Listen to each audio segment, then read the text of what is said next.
ਵਾਹਿਗੁਰੂ ਜੀ ਕਾ ਖਾਲਸਾ ਸ੍ਰੀ ਵਾਹਿਗੁਰੂ ਜੀ ਕੀ ਫਤਿਹ। ਗੁਰਸਿੱਖੋ, ਜਦੋਂ ਗੁਰਦੁਆਰਾ ਨਨਕਾਣਾ ਸਾਹਿਬ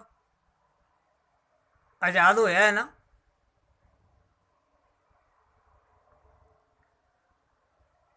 ਮਹੰਤ ਨਰੈਣ ਦਾਸ ਤੋਂ, ਨਰੈਣੂ ਵੀ ਜਿਹਨੂੰ ਆਖਿਆ ਜਾਂਦਾ ਹੈ, ਤੋਂ ਛਡਵਾਇਆ ਸੀ। ਉਹ ਪਹਿਲੇ ਦਿਨ ਭਾਈ ਲਛਮਣ ਸਿੰਘ ਦੇ ਜਥੇ ਦੇ ਸਾਰੇ ਸਿੰਘ ਨਰੈਣੂ ਵੱਲੋਂ ਸ਼ਹੀਦ ਕਰ ਦਿੱਤੇ ਗਏ ਸਨ। ਇਹ ਜਥਾ ਦੂਸਰਾ ਜਥਾ ਮੇਰੇ ਖਿਆਲ 2-3 ਦਿਨ ਬਾਅਦ ਹੀ ਗਿਆ ਸੀ। ਕਰਤਾਰ ਸਿੰਘ ਝੱਬਰ ਦੀ ਅਗਵਾਈ ਵਿੱਚ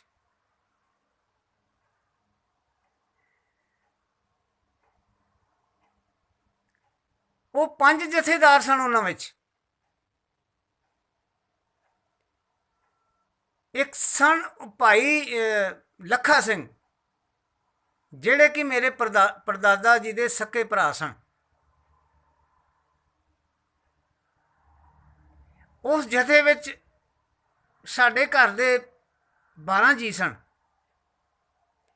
ਮੈਂ ਦੱਸਿਆ ਪਿੱਛੇ ਵੀ ਕਿ 4 ਪੁੱਤਰ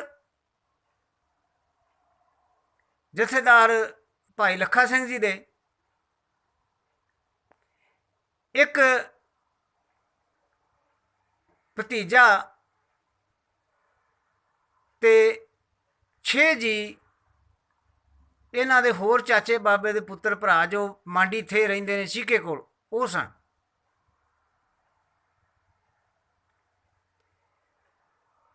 ਬੇਸ਼ੱਕ ਉਹ ਜਥਾ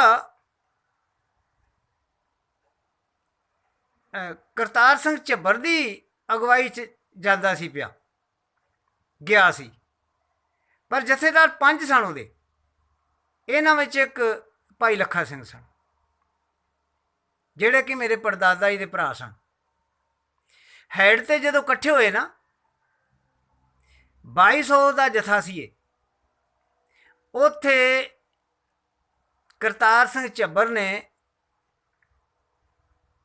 ਲੀਕ ਖਿੱਚ ਦਿੱਤੀ ਵੀ ਜਿਨ੍ਹਾਂ ਨੂੰ ਆਪਣੀ ਜਿੰਦ ਦੀ ਪਰਵਾਹ ਨਹੀਂ, ਜਿਨ੍ਹਾਂ ਨੂੰ ਆਪਣੀ ਜਿੰਦ ਨਹੀਂ ਲੋੜੀ ਦੀ, ਉਹ ਲੀਕ ਪਾਰ ਕਰ ਜਾਣ, ਬਾਕੀ ਪਿਛਾਂ ਚਲੇ ਜਾਣ।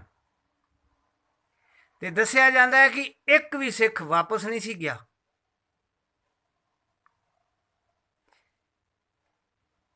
ਸਾਰੇ ਤੋੜ ਗਏ ਸਨ। ਬੇਸ਼ੱਕ ਰਾਹ ਵਿੱਚ ਕਿੰਨੀ ਵਾਰ ਬੜਾ ਡਰਾਵਣਾ ਮਾਹੌਲ ਬਣਾਇਆ ਗਿਆ ਸੀ, ਸਟੇਨ ਗੰਨਾਂ ਫਿੱਟ ਕਰ ਦਿੱਤੀਆਂ ਗਈਆਂ ਵੀ ਜੇ ਇਹ ਲਾਈਨ ਪਾਰ ਕਰੋਗੇ ਤੇ ਤੁਹਾਨੂੰ ਗੋਲੀਆਂ ਨਾਲ ਭੁੰਨ ਦਿੱਤਾ ਜਾਏਗਾ। ਚਫੇਰੇ, ਬੜੀ ਵੱਡੀ ਫੋਰਸ, ਘੋੜ ਚੜੀਏ, ਕਈ ਤਰ੍ਹਾਂ ਦੇ ਡਰਾਵੇ ਪਾਏ ਗਏ, ਪਰ ਗਏ, ਚਾਬੀਆਂ ਲਈਆਂ।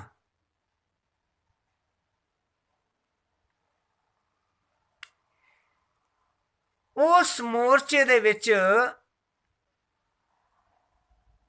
ਭਾਈ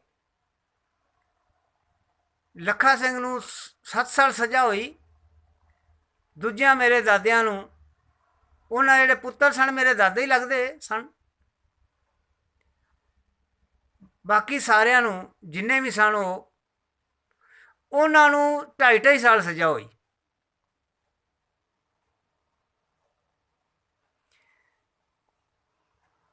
ਉਹ ਆਪਣਾ ਬੜੇ ਬਿਜ਼ਨਸ ਮਾਈਂਡਡ ਸਨ।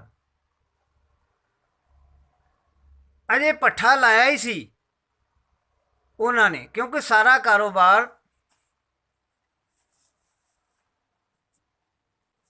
ਭਾਈ ਲੱਖਾ ਸਿੰਘ ਦੇ ਹੱਥ ਹੀ ਸੀ।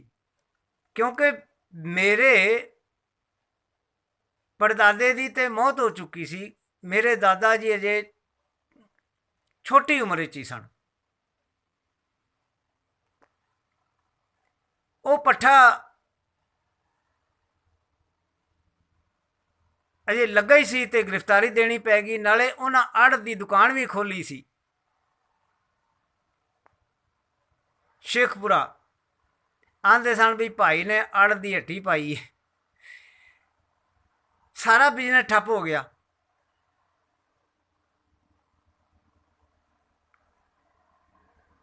ते इन्हां गल्लां दा बड़ा मान हुंदा है ना, अपने पिछोकड़ का बड़ा मान हुंदा और होना भी चाहिए। फिर जेड़े उन्हां दे पिता जी सन, मेरे परदादे दे पिता जी,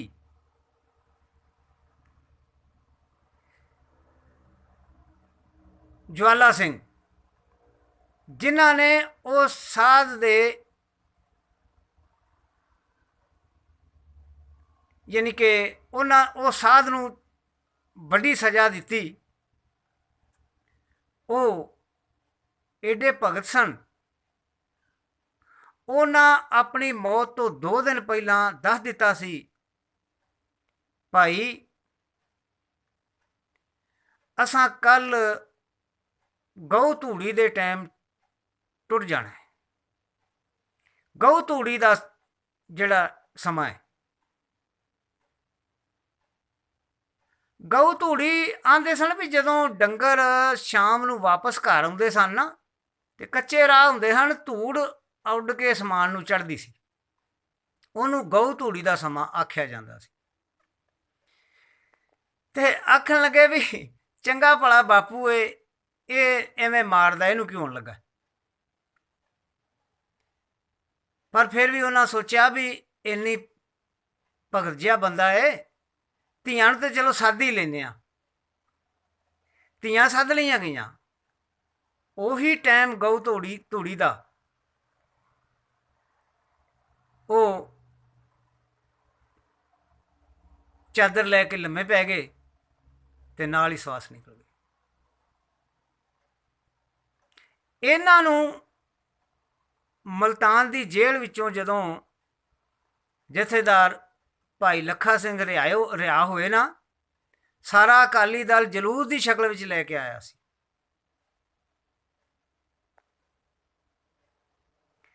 पर मेरे पिता जी दसदे ने, आंदे ने भी वो ते किसी कोल कदी गया नहीं सी, भी अपना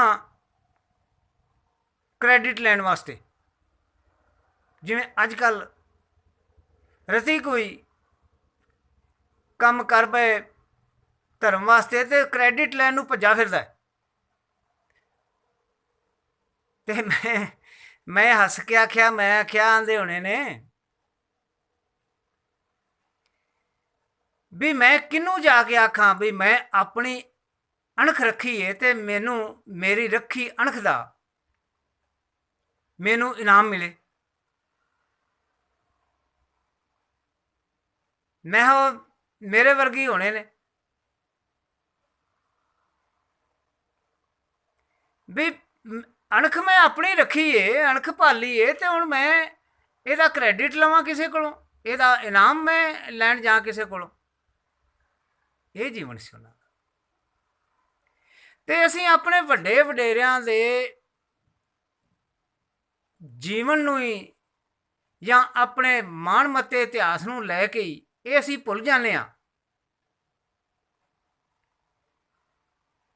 ਵੀ ਅਸੀਂ ਕਿਰੇ ਉਹਨਾਂ ਦੀ ਮਾਰੀ ਖਾਣ ਦੀ ਕੋਸ਼ਿਸ਼ ਤੇ ਨਹੀਂ ਕਰਦੇ ਪਏ। ਉਹਨਾਂ ਦੀਆਂ ਮਾਰਾਂ ਮਾਰੀਆਂ ਦਾ ਅਸੀਂ फायदा लैण की कोशिश तो नहीं करते पे। कभी सोच के वेख्या जी,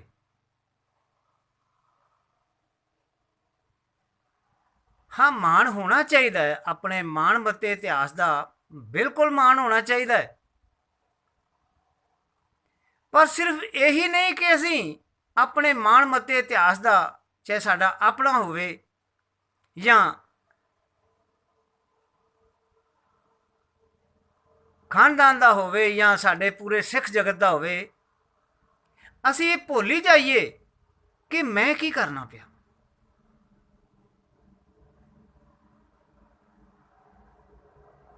अपने हथी अपना आपे ही काश सवारिए।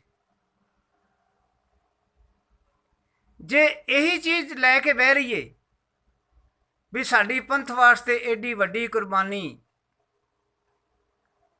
ਸੰਤ ਸੁਭਾਅ ਉਹਨਾਂ ਦੇ ਪਿਤਾ ਜੀ ਜਿਨ੍ਹਾਂ ਆਪਣੀ ਮੌਤ ਵੀ 2 ਦਿਨ ਪਹਿਲਾਂ ਦੱਸ ਦਿੱਤੀ ਸੀ ਵੀ ਤੈਨੂੰ ਕੋਈ ਫਾਇਦਾ ਨਹੀਂ ਹੋਣ ਲੱਗਾ, ਆਪਣੇ ਆਪ ਦੇ ਅੰਦਰ ਝਾਤੀ ਮਾਰ। ਕਿਧਰੇ ਇਹੀ ਪ੍ਰੋਬਲਮ ਸਾਡੀ ਸਭ ਦੀ ਤੇ ਨਹੀਂ? ਅਸੀਂ ਆਪਣੇ ਵੱਡਿਆਂ ਦਾ, ਆਪਣੇ ਪਿਛੋਕੜ ਦਾ ਹੀ ਲਾਹਾ ਲੈਣ ਦੀ ਸੋਚੀ ਬੈਠੇ ਹਾਂ। ਜੇ ਅਸੀਂ ਐਵੇਂ ਹੀ ਸੋਚੀ ਰੱਖਿਆ ਨਾ ਤੇ ਗੁਰਸਿੱਖੋ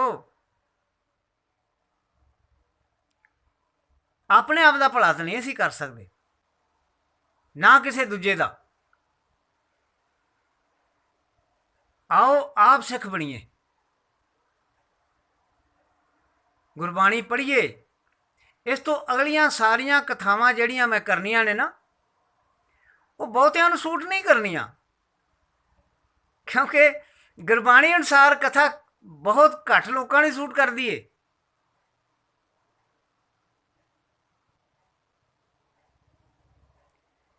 ਉਹੋ ਹੀ ਕਥਾ ਹਰ ਇੱਕ ਨੂੰ ਸੂਟ ਕਰਦੀ ਜਿਹੜੀ ਉਹਨਾਂ ਦੀ ਸੋਚ ਅਨੁਸਾਰ ਹੀ ਹੋਵੇ। ਪਰ ਗੁਰਬਾਣੀ ਨੇ ਇਹ ਸਾਡੀ ਬਣੀ ਹੋਈ ਅਣਜਾਣਾ ਵਾਲੀ ਸੋਚ ਇਹੀ ਤੇ ਸਾਡੇ ਅੰਦਰੋਂ ਕੱਢਣੀ ਹੈ ਨਾ। ਤੇ ਜੇ ਅਸੀਂ ਉਵੇਂ ਦੀਆਂ ਹੀ ਕਥਾ ਕਰ ਕਰਕੇ ਉਹੀ ਸਾਡੇ ਅੰਦਰ ਬਣੀ ਹੋਈ ਸੋਚ ਨੂੰ ਹੋਰ ਪੱਕੀ ਕਰਦੇ ਰਹਾਂਗੇ ਤੇ ਬਦਲਾਅ ਤੇ ਨਹੀਂ ਹੋਣਾ। ਵਿਚਾਰ ਕਰੋ। ਠੀਕ ਹੈ, ਪਤਾ ਨਹੀਂ ਤੁਹਾਡੇ ਵੀ ਸਾਰਿਆਂ ਦੇ ਦਾਦੇ ਪੜਦਾਦੇ ਵੱਡੇ ਵਡੇਰੇ ਕਿੰਨੇ ਕੁ ਪੰਥ ਵਾਸਤੇ ਚੰਗੇ ਤੋਂ ਚੰਗੇ ਕੰਮ ਕਰਕੇ ਗਏ ਹੋਣਗੇ।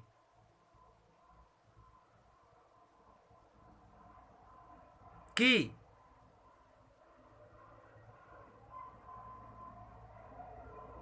ਇਸ ਤਰ੍ਹਾਂ ਸਾਡਾ ਆਪਣਾ ਭਲਾ ਹੋ ਜਾਏਗਾ? ਸਾਡਾ ਭਲਾ ਤਾਂ ਹੀ ਹੋਣਾ ਹੈ ਜੇ ਅਸੀਂ ਆਪਣਾ ਜੀਵਨ ਗੁਰਬਾਣੀ ਅਨੁਸਾਰ ਕਰਾਂਗੇ। ਅਸੀਂ ਸਿੱਖ ਤਾਂ ਹੀ ਹਾਂ, ਨਹੀਂ ਤੇ ਸਿੱਖ ਅਖਵਾਉਣ ਵਾਲਿਆਂ ਵਿੱਚੋਂ ਹੀ ਹਾਂ ਅਸੀਂ। ਆਓ ਖਾਂ ਅਸੀਂ ਗੁਰਬਾਣੀ ਦੀ ਕਸੌਟੀ ਲਾਈਏ ਆਪਣੇ ਆਪ ਉੱਤੇ। ਮੈਂ ਹਰ ਕਥਾ ਤੋਂ ਬਾਅਦ ਤੁਹਾਡੇ ਤੋਂ ਪੁੱਛਾਂ ਕਰਾਂਗਾ, ਕਿਉਂ ਭਾਈ ਇਹ ਕਸੌਟੀ ਲਾਓ ਖਾਂ, ਕਿਉਂਕਿ ਉਹ ਗੁਰਬਾਣੀ ਦੀ ਕਥਾ ਹੋਏਗੀ, ਉਰਾਂ ਪਰਾਂ ਦੀ ਕਥਾ ਨਹੀਂ ਹੋਏਗੀ। ਕੋਈ ਐਸਾ ਪ੍ਰਸ਼ਨ ਬਣਿਆ ਹੀ ਨਹੀਂ ਅੱਜ ਤੱਕ ਜਿਹਦਾ ਗੁਰਬਾਣੀ ਜਵਾਬ ਨਹੀਂ ਦਿੰਦੀ। ਸਿਰਫ ਸਾਨੂੰ ਪੁੱਛਣਾ ਆਉਣਾ ਚਾਹੀਦਾ, ਸਿਰਫ ਸਾਨੂੰ ਪੁੱਛਣਾ ਆਉਣਾ ਚਾਹੀਦਾ। ਹਰ ਗੱਲ ਦਾ ਜਵਾਬ ਗੁਰਬਾਣੀ ਦਿੰਦੀ ਹੈ।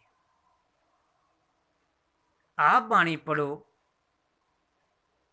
ਪੜ੍ਹੋ ਵੀ ਤੇ ਵਿਚਾਰ ਕਰੋ, ਉਹਦੀ ਕਸੌਟੀ ਆਪਣੇ ਆਪ ਤੇ ਲਾਓ। ਉਹ ਗੁਰਬਾਣੀ ਫਿਰ ਮੋਹਰ ਲਾਏਗੀ ਤੁਹਾਡੇ ਉੱਤੇ। ਇਹਨਾਂ ਹੀ ਸ਼ਬਦਾਂ ਨਾਲ ਖਿਵਾਂ ਦਾ ਯਾਚਕ ਹਾਂ। ਵਾਹਿਗੁਰੂ ਜੀ ਕਾ ਖਾਲਸਾ, ਵਾਹਿਗੁਰੂ ਜੀ ਕੀ ਫਤਿਹ।